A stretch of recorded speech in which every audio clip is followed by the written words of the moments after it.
Marami kasi nagtatanong sa akin regarding kung paano ba daw mag-apply dito sa abroad. Gusto ko lang magbigay ng tips sa inyo. Gaya ng sinasabi ko sa live ko guys, dapat ang applyan ninyo electromechanical technician dahil malaki kaagad ang bigay niyan dahil dalawang bracket yan. At ang pangalawa, yung bago ngayon, yung automation technician. Pagsikapan yung matuto, maganda din ang offer niyan. Sa mga nagtatanong, sabi nila, paano yun sir? Yung offer kasi sa electromechanical technician napakaliit lang.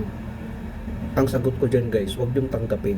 Katulad din yung nangyari sa akin dati nung nag-apply ako 2017, way back 2017. Unang ano ko guys, unang offer sa akin as electromechanical technician 2005 plus 3, maliit masyado, hindi ko tinanggap. Ang pangalawa naman 27 plus 3, hindi ko rin tinanggap. Itong huli na malaki ang bigay, 4,000 plus 3. Yung 4,000 plus 3, real yun guys, hindi yun peso, real.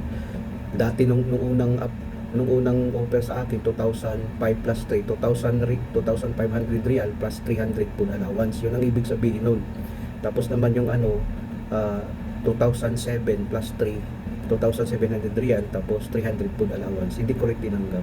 Yun na ang huling offer sa akin, 4,000 plus 3, 4,000 real plus 300 food allowance. Tinanggap ko na. Kasi pag binabarat kayo, huwag niyong tanggapin.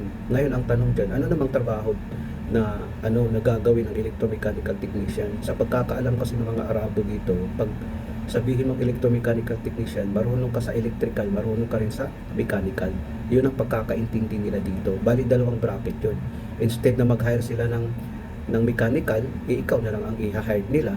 So bali dual task ang gagawin mo sa company. Kumbaga gagawin mo yung electrical, gagawin mo rin yung mechanical.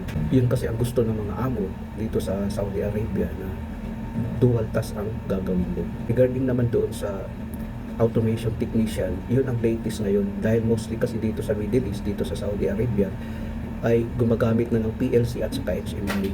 Kaya nga pag-aralan nyo maigi na magkaroon kayo ng experience regarding sa automation technician. Mag-aral kayo sa PLC. Maganda din ang offer niyan guys. Maraming salamat sa inyo. Yun lang ang tips ko sa inyo guys. Good luck sa inyong pag-a-apply sa abroad. Samahan nawa kayo ng Diyos sa inyong pag-a-apply.